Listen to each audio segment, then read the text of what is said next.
নমস্কাৰ শ্ৰদ্ধাৰ শিক্ষাগুৰুসকল আমাৰ এই চেনেলৰ জৰিয়তে অবিৰতভাৱে সমগ্ৰ অসমৰ লগত জড়িত হৈ থকা শিক্ষক শিক্ষয়িত্ৰীসকলৰ বাবে গুৰুত্বপূৰ্ণ ইনফৰমেশ্যন আৰু আপডেটসমূহ অবিৰতভাৱে আগবঢ়োৱা হৈছে আৰু আপোনালোকে আমাৰ চেনেলটো ছাবস্ক্ৰাইব কৰি নতুন নতুন ভিডিঅ'সমূহ প্ৰস্তুত কৰাত আপোনালোকে সহায় কৰিব কিয়নো আপোনালোকৰ এটা ছাবস্ক্ৰাইব আৰু লাইকে পৰৱৰ্তী ইনফৰমেশ্যনসমূহ আপোনালোকক যাতে আমি সোনকালে আগবঢ়াব পাৰোঁ তাৰ কাৰণে আমাক উৎসাহ যোগায় সেয়ে আশা কৰোঁ আপোনালোকে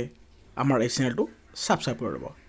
আজিৰ বিশেষকৈ এই ভিডিঅ'টোৰ জৰিয়তে এটি গুৰুত্বপূৰ্ণ ইনফৰমেশ্যন আপোনালোকক জনোৱা হ'ব অসম চৰকাৰ বিশেষকৈ শিক্ষকসকলৰ কাৰণে কঠোৰ হৈ পৰিছে এইবাৰ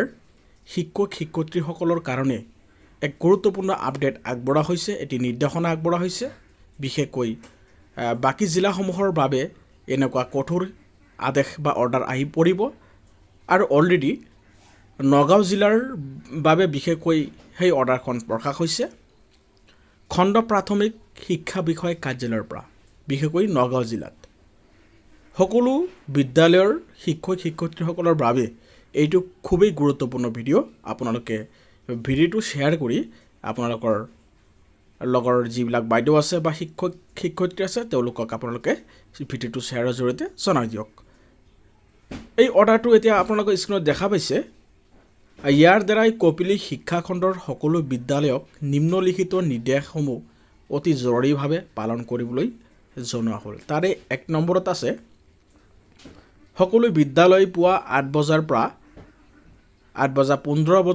15 মিনিটৰ ভিতৰত প্ৰাতঃসভা মানে মৰ্নিং এছেম্বলি আৰু শিক্ষক শিক্ষয়িত্ৰীৰ দৈনিক হাজিৰা বহীৰ যিটো সহি কৰা হয় আপোনালোকৰ যিটো টিচাৰ এটেণ্ডেন্স এইটো সহি কৰি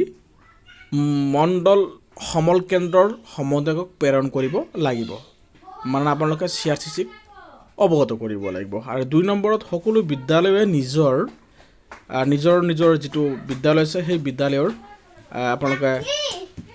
দিনৰ 5 বজাৰ ভিতৰত মানে একেবাৰে সন্ধিয়া 5 বজাৰ ভিতৰত PM পোষণৰ তথ্য অৰ্থাৎ মিড ডে মিলৰ যিটো তথ্য আছে MDMৰ সেই MDMৰ তথ্য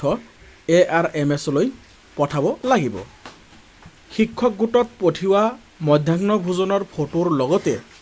ছাত্ৰ ছাত্ৰীৰ সংখ্যাও দাখিল কৰিব লাগিব মানে বিদ্যালয়ত ধৰক কিমানজন ছাত্ৰ ছাত্ৰী এটেণ্ড আছে সেই ছাত্ৰ ছাত্ৰীৰ সংখ্যাটো বিশেষকৈ GPRS মানে আপোনালোকৰ মোবাইলত GPRS লোকেশ্যন থকা মোবাইলৰ জৰিয়তে সংখ্যাটো পঠাব লাগিব তৃতীয়তে আছে সকলো বিদ্যালয়ে FLNৰ অনুশীলন বহি আৰু সঁজুলিসমূহৰ উপযুক্ত ব্যৱহাৰ কৰি আকাংক্ষিত ফলাফলসমূহ মণ্ডল সমন্বয়ক অৱগত কৰিব লাগিব মানে কি পৰিমাণে আপোনালোকৰ FLNৰ কাৰ্যসূচী এক্টিভিটিসমূহ কৰিছে নে নাই আৰু এইসমূহ কেনেকৈ ব্যৱহাৰ কৰিছে তাৰে এখন প্ৰতিবেদন দাখিল কৰিব লাগিব ইয়াৰ যেটো ৰিজাল্ট আছে আউটকাম কি লাভ কৰিলে সেই বিষয়ে আপোনালোকে পঠাব লাগিব গতিকে এইটো এটা গুৰুত্বপূৰ্ণ ইনফৰমেশ্যন পোনপ্ৰথমে ৰাজ্যৰ ভিতৰত বিশেষকৈ নগাঁও জিলাতেই অৰ্ডাৰখন জাৰি কৰা হৈছে আৰু লাহে লাহে পৰ্যায়ক্ৰমে অন্যান্য জিলাসমূহতো সেম এনেকুৱা অৰ্ডাৰ আহি পৰিব গতিকে আপোনালোকে আপোনালোকৰ কাৰ্যসমূহ যিমানে সুচাৰুৰূপে কৰি আছে অসম চৰকাৰে আপোনালোকৰ এই আদেশসমূহ দি থাকি আছে গতিকে আপোনালোকে